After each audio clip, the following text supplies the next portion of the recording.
Hi everyone, I'm Alice Ford. If you joined me last season, we hiked the West Coast Trail in Pacific Rim National Park on the far reaches of Canada's western coast.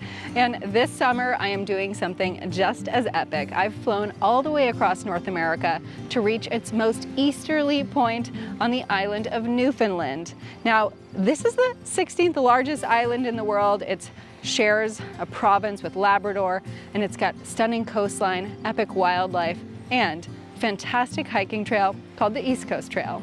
This trail is 335 kilometers, and I'm not going to be doing the whole thing, but we will be spending a couple of days hiking along this trail, seeing some of the stunning beauty of this coastline, experiencing some of the amazing marine life, hiking through some small communities, and there'll be lots more surprises too.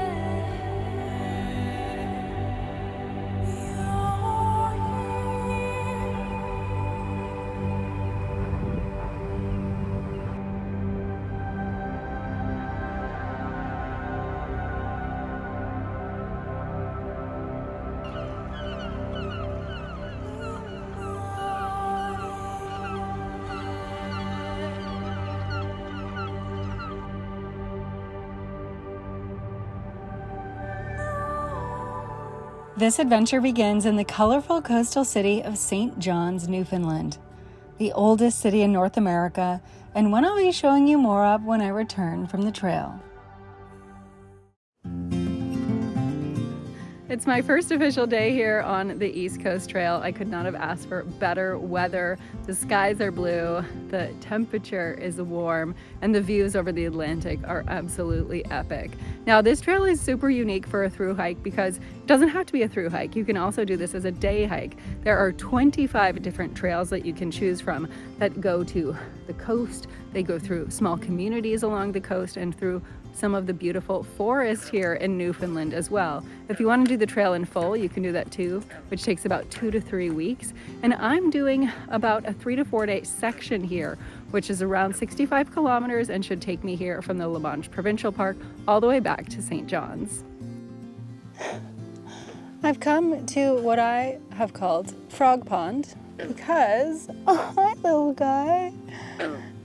Walking up to this area was so loud. I wasn't sure if there was ducks or geese, but it happened to be a pond full of frogs. There are lots of mature ones, like this little guy right here, and a ton of tadpoles that are beginning to turn into frogs as well, which is really cool. So you can see that some of them still have the tails and some of them are just little baby frogs, but already such beautiful nature here along the East Coast Trail.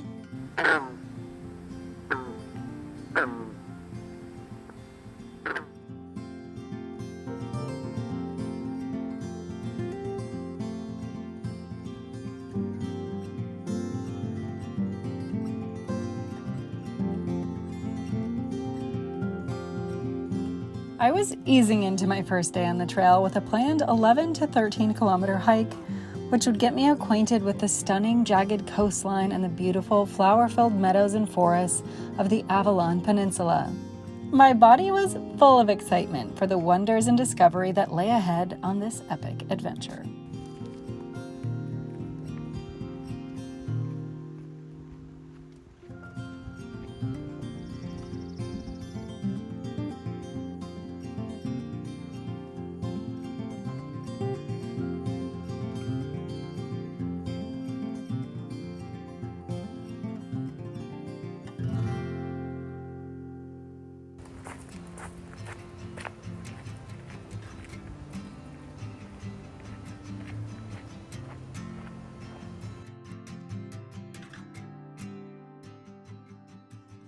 The trail is punctuated with small communities where weary hikers can rest, stay, swim, or just relax. The community walks add some mileage to the hikes, but also give you an inside look into the small villages and the local island culture that make this little slice of Canada so utterly unique.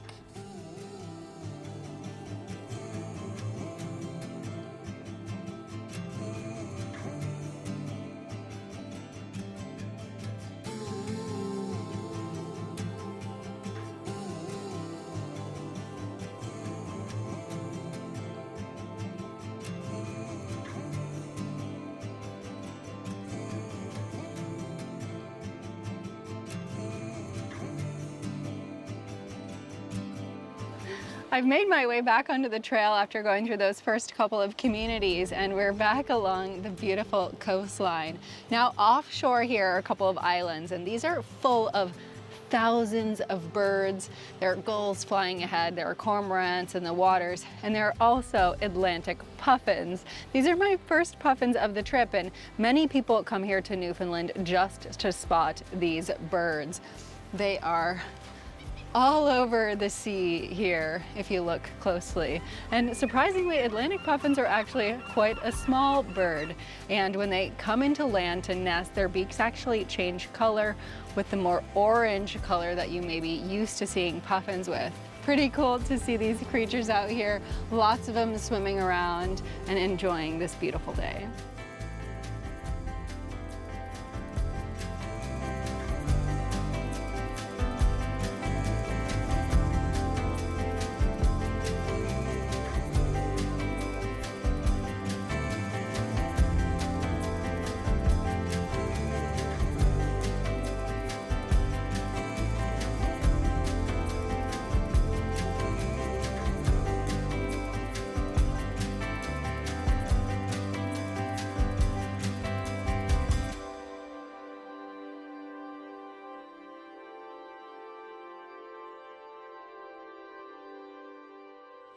The coastline here is just unbelievably beautiful. As I came down the hillside here, I saw big groupings of birds sitting on the water out here near some of these bird islands. And that usually means that it's a great feeding ground, and sometimes that means there's whales.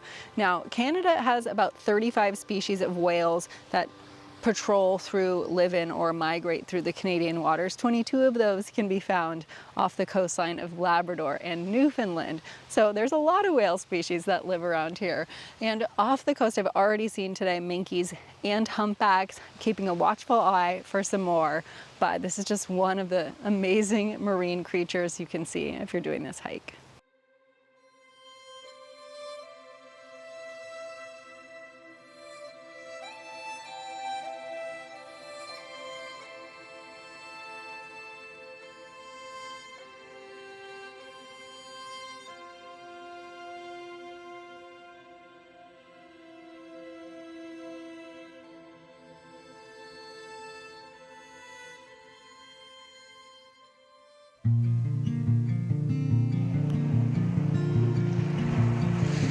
Well, I was hoping for a quick swim because it is a hot day, but the kelp forests here reach almost all the way to the beach. So there's just no way I'm gonna get out far enough here to go for a swim. But the water is icy cold and it feels amazing on my feet.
Awesome things about this trail is that because it comes through all of these different communities, there are inns, there are cafes and restaurants and food trucks, and lots of places for people to stay and eat along the trail. So even if you didn't want to backpack, you could still through hike this trail and stay at inns and bed and breakfasts along the way. tonight is the first night on the trail. I'm ending my hike here in Mobile, and I'm staying at a little place called the Whale House. This is a perfect spot for travelers. It's right along the sea, and I'm looking forward to some fantastic rest. Hey everybody, Alice from the future here, popping in with today's awesome video sponsor, which is called Magic Molecule. Now, this is an all-in-one solution for all kinds of skin irritants and issues. So for things like traveling and backpacking, it's a really awesome thing to have in your bag. Now, I was really doubtful at first when I got this in the mail, as they claim that they can replace 7 different products in just this teeny tiny little bottle. Things like face toner, aloe, anti-itch stuff for bug bites, and even treat acne and eczema as well. And let me just say that over the course of making this video, I did a lot of experimenting because this is the only thing that I brought with me to treat any sort of skin ailment. And let me just say that it worked really well. I used it for all kinds of things, like cleaning my face as a replacement for toner, treating cuts and scrapes, making bug bites stop itching, which I got a lot of in this video, and you're gonna see that just in a little bit. Yesterday, I sprayed Magic Molecule on my shoulder because I had like 5 or 6 bug bites all in the same spot. You can kind of still see them, but after spraying the Magic Molecule, letting it sit overnight, these are almost gone. They're not itchy at all, so it works really good. I even tried this on the blisters that I got on the bottom of my foot, and while this one on my toe is still big, you can see the one that I had on the ball of my foot here is basically gone. I've even used it to spread on my face for a cooling effect on some of the really hot parts of this trail. Now, the solution inside this mimics a chemical compound created by white blood cells in our body called hypochlorous acid. This actually helps us heal. And the great thing about it is that it's clean, it's non-toxic, it's fragrance-free, and it treats so many things in one that you can stop buying a lot of products and just get this. If you want to learn more about Magic Molecule, you can check it out. Grab a bundle for yourself at the link in the description. Now, let's get back to the hike.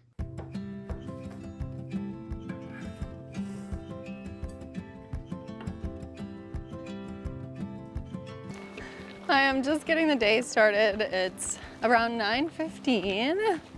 And right outside of the Whale House was actually a tour company where you can go out and see whales and puffins. And I was just talking to one of the guys that drives the boat, and he said that puffins actually have their babies in the spring.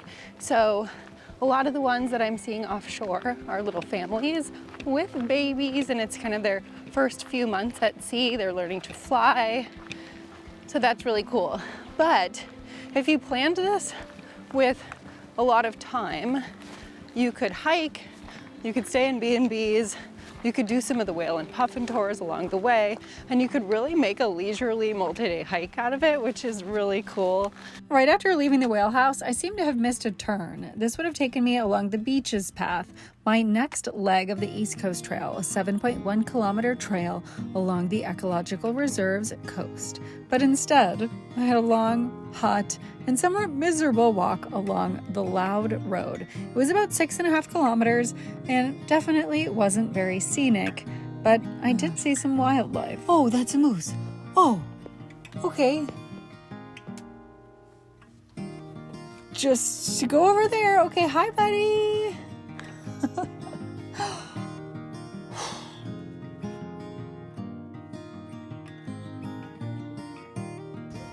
The great thing about walking through the towns is we can get breakfast.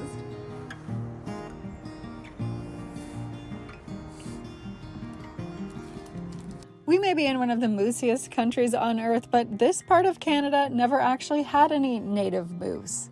They were introduced here way back in 1904 when 4 moose were introduced to the islands in hopes of establishing big game hunting, which the government thought would attract visitors on a newly opened railway. Now, Newfoundland has few, if any, predators, so moose have really thrived here. Today, there are over 100,000 of them on Newfoundland. And because of it, it's pretty common to see them on local menus. I'd much rather just see mine in the woods, and if you do, make sure you give them plenty of space. There is definitely something to be said about actual trail. This morning, all those hours just walking along the road, I really do not enjoy that. Gravel and pavement cars whizzing by. The temperature is hotter, it's more humid, it's louder. So really happy to be back on the East Coast Trail now. This next section is called McLean's Path. It's about 7 kilometers. Hopefully it took a couple of hours. It's just about noon now. So breakfast was great, but I definitely killed some time there, and I'm expecting this next part of the trail to be really beautiful. It should be through the forest and along the coast.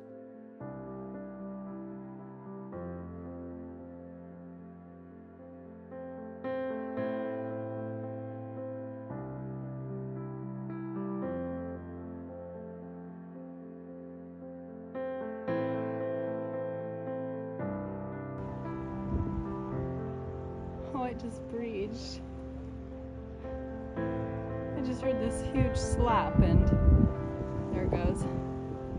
Ah! So cool.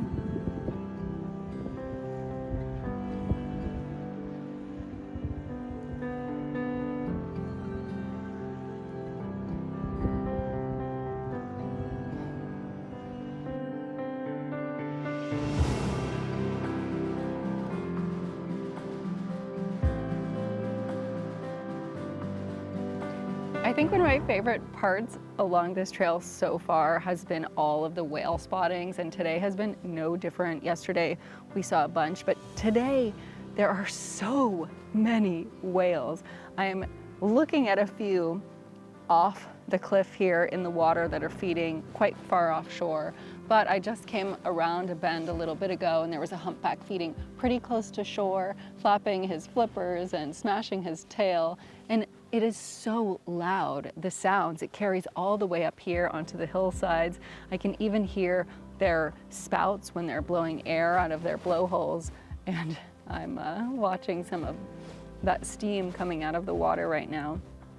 It's crazy to think that whales really, as a whole, almost went extinct because people were harvesting them and killing them off all of these ships. They're such amazing creatures. And I know that they used to give us basically a form of kerosene to heat homes and create lights, but I can't imagine why anyone would want to eradicate a species so beautiful and so gentle. This is definitely one of my favorite parts of hiking this trail so far. It's about 2:15 in the afternoon right now, and we're about halfway basically along this trail that we're going to get to another town, and then there's still a lot more to do today, but we're gonna just hike as far as we can. It's all about the adventure, right? If you're a real whale fanatic, then coming to Newfoundland is an absolute must. There are 10,000 different whales that migrate through this area between May and September. Tons of different species, but humpbacks always return to this area, feeding on the abundance of fish that's in the shallow waters here. And it is absolutely incredible. If you come to Newfoundland, you can go out by boat or kayak or see them from land, just as I am now. It is an absolutely amazing way to see this species. There are also several other species that you can find here and some that you won't as well.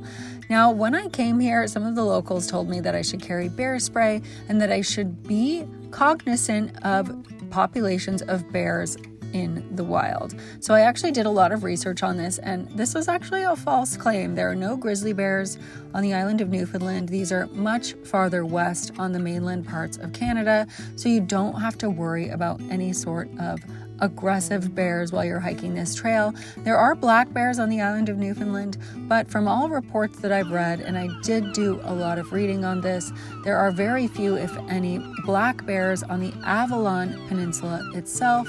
But it's always good to practice good food storage when you're on the trail and make sure that you're leaving no trace, because it's not just bears that you should worry about. There's lots of little critters as well that can get into your food or just make a mess of your belongings. So always leave no trace and always practice good food storage when you're on the trail too. Now, there have been some times in the winter when polar bears have actually come over to Newfoundland on the sea ice. So if you're here in the winter when the sea ice is in, this is definitely something that you need to think about when you're coming out to do any sort of day hikes or walks along the coast. Yes.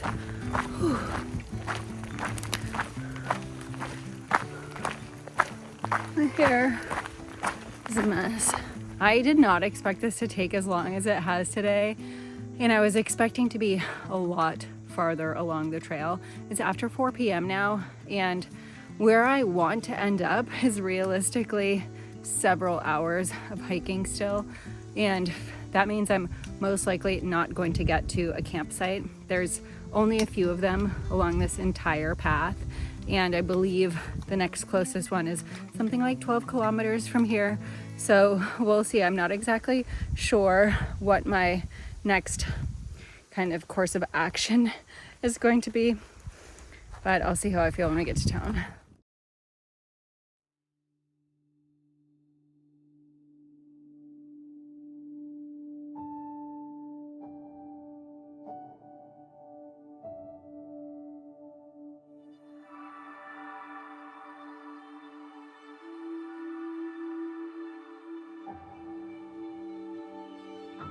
Decided to continue on from Babel's. There are 2 little bed and breakfast inns here that I could stay at, but I'm trying to do this hike that I kind of figured would take 4 days in 3, and in order to do that I really have to continue on.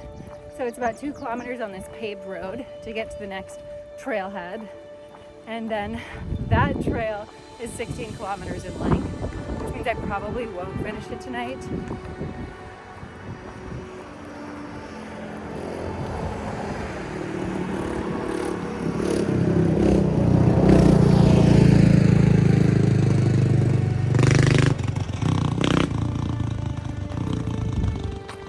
There is a campsite along this next trail, but it's about 10 kilometers from the beginning of the trail, and I highly doubt I'll be able to get to that before dark.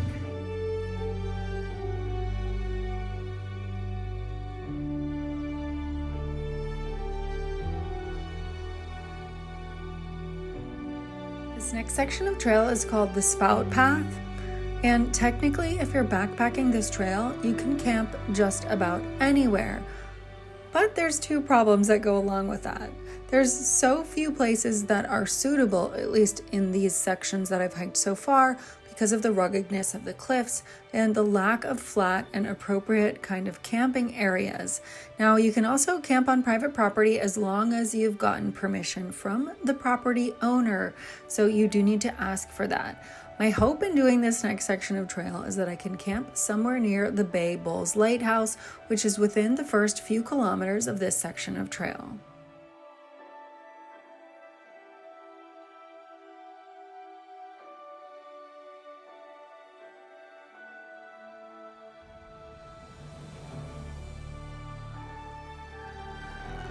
All right, the lighthouse is just there, so almost made it to where I think I'll be most likely camping tonight. There is a wilderness camp of sorts about 1 kilometer past the lighthouse.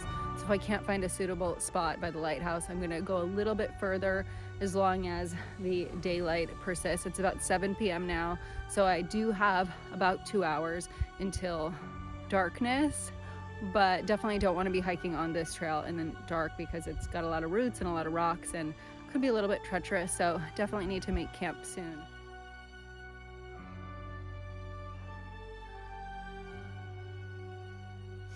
Okay, very short break here at the lighthouse. This is the Bay Bulls Lighthouse. It hasn't been in operation in a very long time. As you can see down here, they've got quite a few chains on here. They don't want people in there. It looks pretty hazardous and rusty, but definitely an icon of the past. Not sure this is going to be the best camping area, so we're probably going to keep going, but I'm going to look around a little bit first.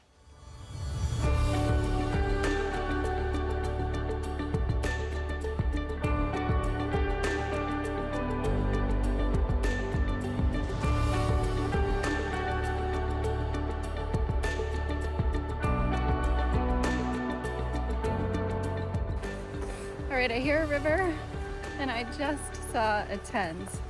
So I think we've made it.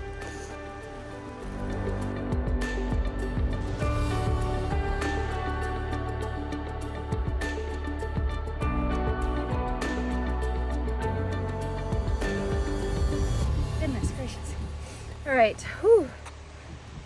I found a camp spot, found a nice flat spot up here tucked in between the rocks. It is very, very buggy. Wow. So I'm gonna haul ass and get my tent set up because, wow, yikes.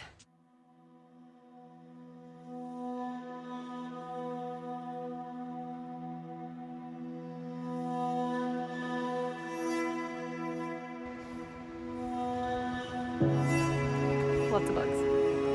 Lots of bugs.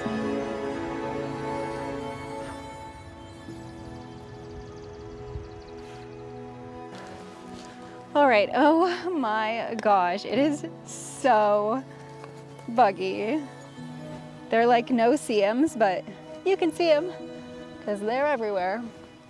And I am so thankful that I packed rain pants because that's what I'm wearing to protect myself from the bugs right now.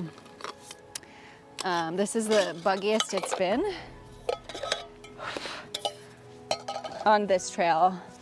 You know, there were mosquitoes the first day, but nothing like this. So I'm sure it's just because it's kind of getting to that time of day.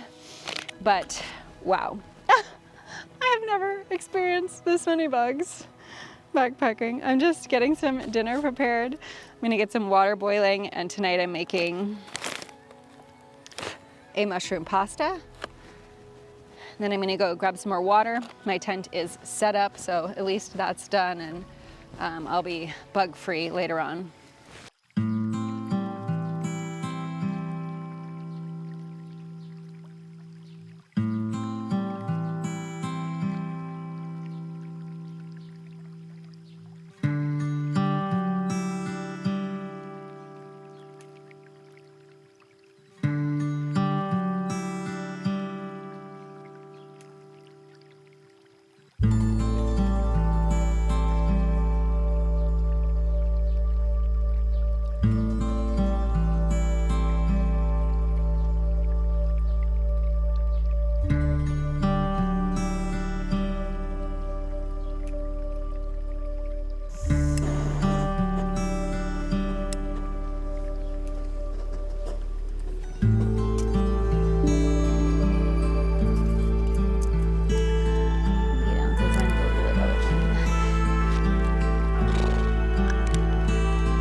So I just got this little inflator valve from Flextail, and it's pretty awesome. This is my first time using it, and it definitely inflated my pad and my pillow a lot quicker than I would.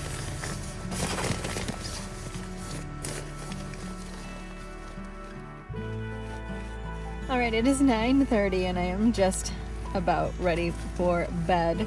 My watch said I did 39,000 steps today. I will calculate the kilometers and miles and put it in the video so you know, because I'm actually not sure. The hard part about this trail for me has been knowing how many miles to expect. When I did the planning for this, I looked at the East Coast Trail website, but it gives you each section, and the community walks are not included in these section walks. So I'm having to kind of add everything up to figure out how many miles or kilometers I actually did, and today was a really long one. This campsite is awesome though, minus the bugs, but I'm really glad that we have that water source nearby. It was nice to get clean, and it's gonna be really nice in the morning as well.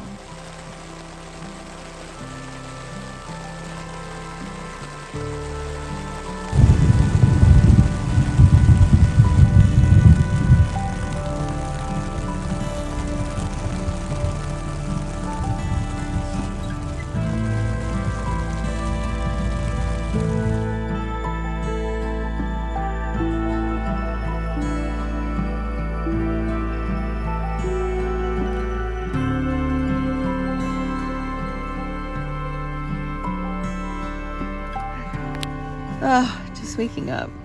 It's actually almost 8 a.m. I slept a little late because the storm last night was long, and I just kept waking up and going back into dreamland and then waking up to the rain. So hard to kind of sleep through that with the thunder and some of the lightning too. This is my first time in the rain in this outdoor vital tent, and I'm actually really pleased. I am completely dry in here, which is fantastic. I was really worried that I was gonna wake up with everything soaking wet, so that was really great. You know, there is obviously water on the outside of the tent, but my backpack, which is outside but under the flap here, that seems dry. All my clothes, all my stuff that's in the tent but on the edges is dry. So this held up really well. It was a really great test. I actually re-waterproofed this right before I left home. So that was definitely a smart decision as well. I'm gonna wake up here, get some coffee, and we'll be on the way soon. You know, Newfoundland is actually the foggiest and windiest place in all of Canada. And I hadn't really seen the fog until this morning. Obviously, it's blanketing everything. And that's one of the reasons why the weather here can be so hard to gauge. You know, when I left Los Angeles, I did check the weather. There was not supposed to be rain this entire week, yet it rained Monday and it's raining today. But this fog, when it rolls in, it brings in so much moisture that it kind of creates its own weather systems, and I'm sure for weathermen it's very hard to predict.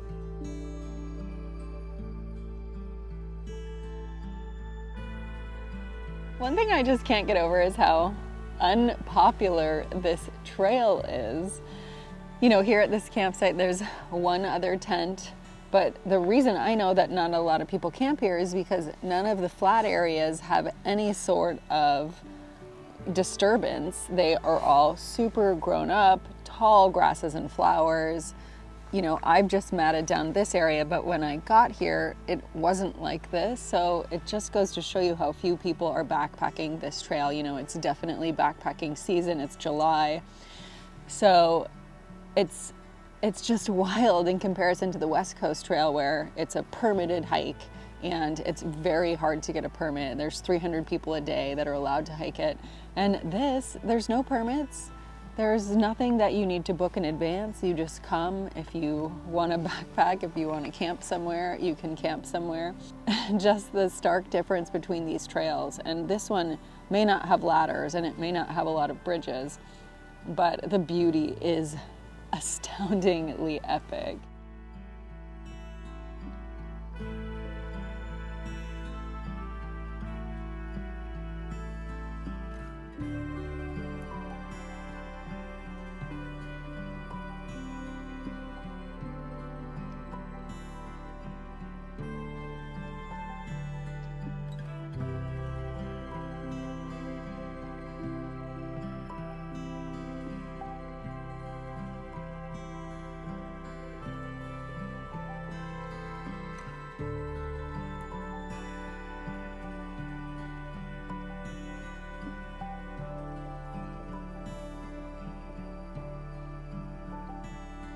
It looks like there's an eagle in the top of that tree over there. Let's see if I can get a little closer.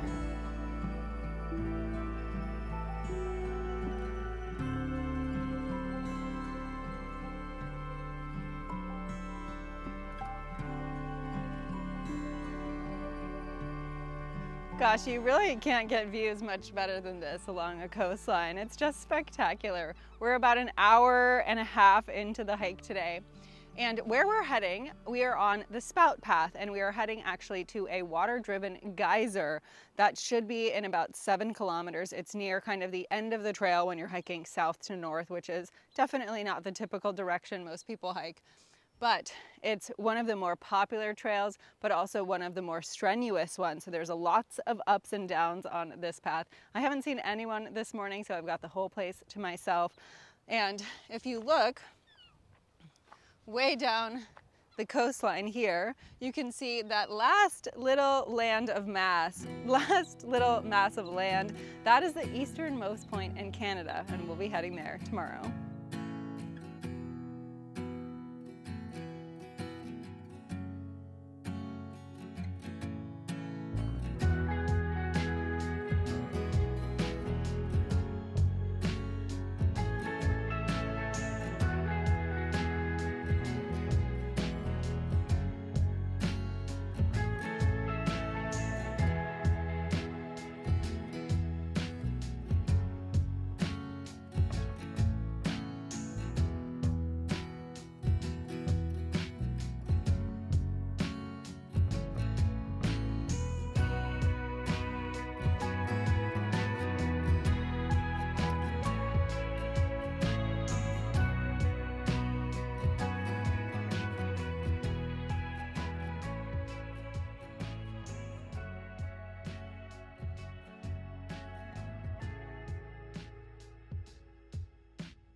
All right, we've made it to the spout. As you can tell, this little geyser here is fed by the ocean, and it's a pretty calm day out there. So this isn't super active or super crazy high, but it is really neat to see. It's also incredibly loud.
Finally made it to the end of this section of trail.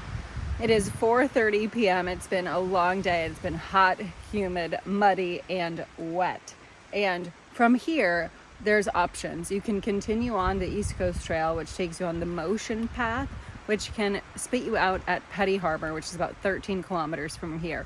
I am actually going to hop off the trail. There is a road, or not sure I would even call this a road, but this is called the Shoal Bay Road. You can hike out here. It's about 6 kilometers to the Maid Road, and from there, I'm going to hop in a car and head to town.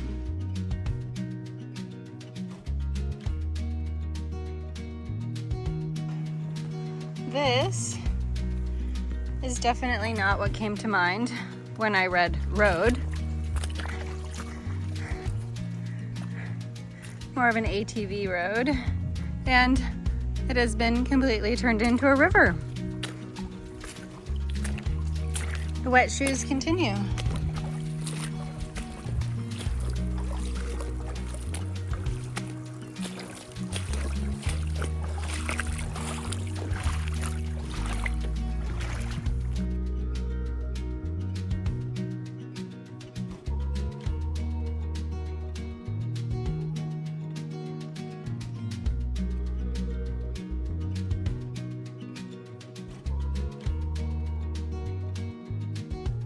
Another spot along the East Coast Trail is here at the easternmost point in all of North America. It's called Cape Spear. There's an old lighthouse here and a lot of history. They actually used this site as bunkers during World War II, and there's a lot of other cool history as well. But standing here on the most easterly shore in all of North America is definitely a great way to end this little adventure off. You know, the last few days have been grueling, hot, wet, muddy, sometimes buggy, but absolutely epic. The views have just been fantastic. And even here at Cape Spear, I just watched a whale go by. There has been so much wildlife, it's just been astounding. But I want to show you around this awesome historic site and then a few things in the town of St. John's, because hiking isn't all that you can do here. This place is absolutely beautiful and full of history. The lighthouse was constructed in 1836, and if you come for a visit, you can tour the old lightkeeper's residence, wander through the bunkers, or just watch for whales or icebergs depending on the season.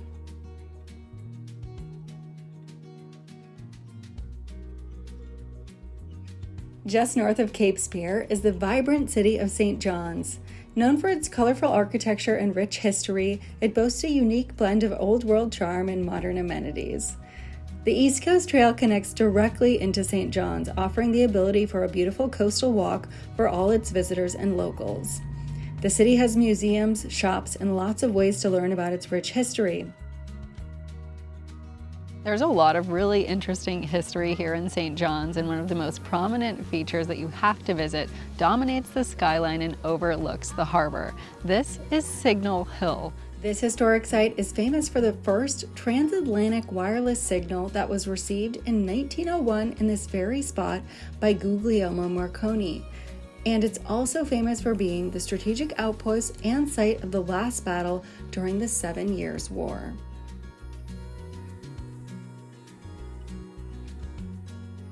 After taking in all the history and the views at Signal Hill, a great way to get back to town is to walk along the North Cape Trail.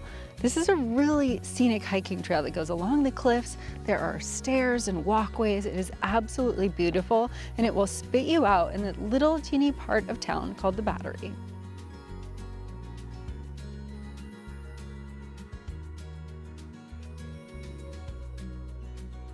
My time here in Newfoundland has been absolutely beautiful, but the Avalon Peninsula is just a little slice of what you can see on this island. There is so much more. There are 4 national parks here.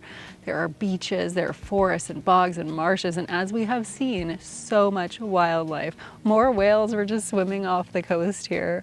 And there's a ton of history here too, from naval history and military to fishing and immigration as well, with all the Irish history. And if you go across the water to Labrador, there are polar bears and lots more wild adventures. I hope you guys enjoyed following along on this trip, and I will see you all in the next adventure.